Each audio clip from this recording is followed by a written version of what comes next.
कलम से जो तहरीरें लिखनी थी वे आज सीने पर गोली खाकर लिख रहे हैं। ये नेपाल के युवा है, ये खामोशी से नहीं बल्कि लहू से इंकलाब की तहरीरें लिख रहे हैं।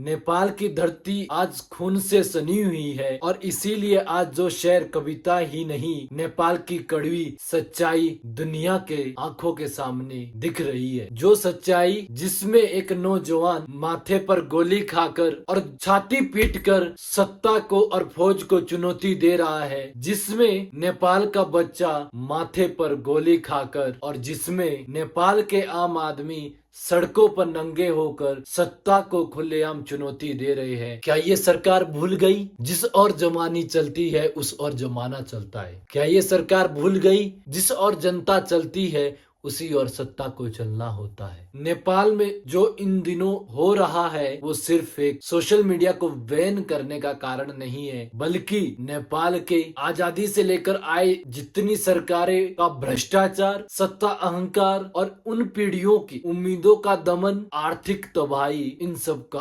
आक्रोश है। ये एक ऐसा आंदोलन है जो बल्कि श्रीलंका, बांग्लादेश की सत्ता का परिवर्तन या पलटा नहीं, बल्कि एक जेन जेट बच्चों का आंदोलन है जो केवल 36 घंटों के अंदर एक सरकार का तख्ता पलट कर चुकी है। बच्चों ने सड़कों पर खून बहाया तो पुलिस सरकार को जड़ से उखाड़ दिया और नेपाल के प्रधानमंत्री ने अपने पद से इस्तीफा दे चुके हैं और सरकार गिर चुकी है। सरकार के बड़े बड़े कैबिनेट मंत्री और पूर्व मंत्री और पहले रहे पूर्व प्रधानमंत्री के घर तक को जला दिया है। वहां के राष्ट्रपति भवन को, सुप्रीम कोर्ट को और प्रधानमंत्री जिसे सिंह भवन कहा जाता है उसे जलाकर राख कर दिया है और आंदोलनकारी का उस पर कब्जा है। नेपाल सरकार या नेपाल देश के अंदर 3 बहुत बड़े इमारतें मानी जाती है। नंबर 1 सुप्रीम कोर्ट, नंबर 2 संसद और नंबर 3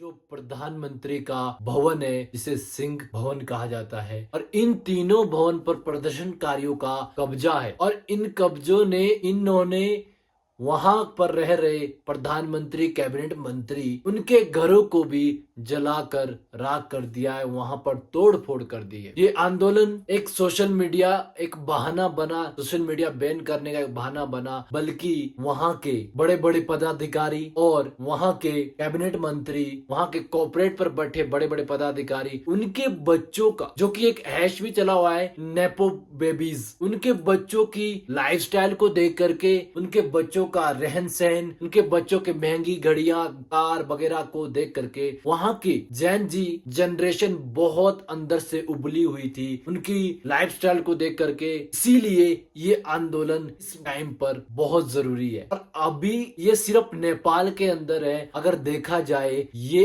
एक ट्रेलर है एवरी सभी कंट्री के लिए, सभी कंट्री के सरकार के लिए। जो आपके हाथ में जो मोबाइल है ये बहुत बड़ा हथियार है और ये आंदोलन 36 घंटे के अंदर एक सरकार का तख्ता पलट करना, उनके पास कोई हथियार नहीं, कोई बंदूक नहीं, कुछ भी बम नहीं, कुछ भी नहीं था, बल्कि उनके पास सिर्फ और सिर्फ एक हथियार था जो दुनिया का सबसे बड़ा हथियार माना जाता है, वो है मोबाइल फोन। वहां पर कम से कम 26 प्लेटफॉर्म सोशल मीडिया के बैन हो चुके थे, उसके बावजूद भी वहां पर प्रदर्शनकारियों ने वहां पर बहुत सारी तोड़फोड़ आंदोलन और वहां की फोटोज वगैरह सोशल मीडिया पे अपलोड करके लोगों को भड़का करके बहुत बड़ा एक आंदोलन चलाया, जिससे सिर्फ 36 घंटे के अंदर तख्ता पलट हो गया। खबर ये आ गई है कि वहां की एक कैबिनेट मंत्री जिसको जिंदा मार दिया गया है, आंदोलनकारियों ने उसको भीड़ में पीट पीट कर खत्म कर दिया है और एक कैबिनेट मंत्री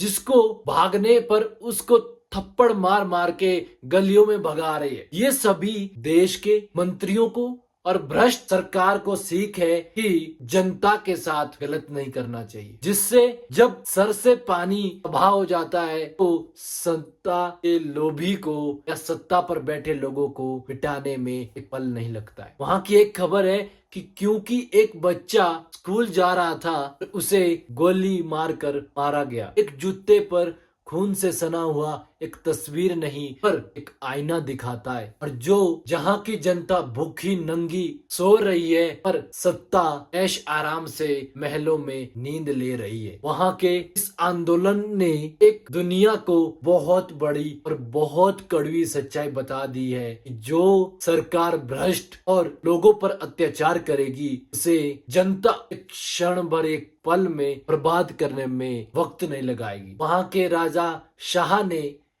प्रदर्शनकारियों को शांत रहने के लिए और उनकी सारी मांगों को पूरा करने के लिए उसने अपना बयान दिया है और उम्मीद करते हैं कि नेपाल में शांति और व्यवस्था बनी रहे। वीडियो अच्छी लगी हो तो लाइक करना और अपने दोस्तों के साथ शेयर करना। धन्यवाद।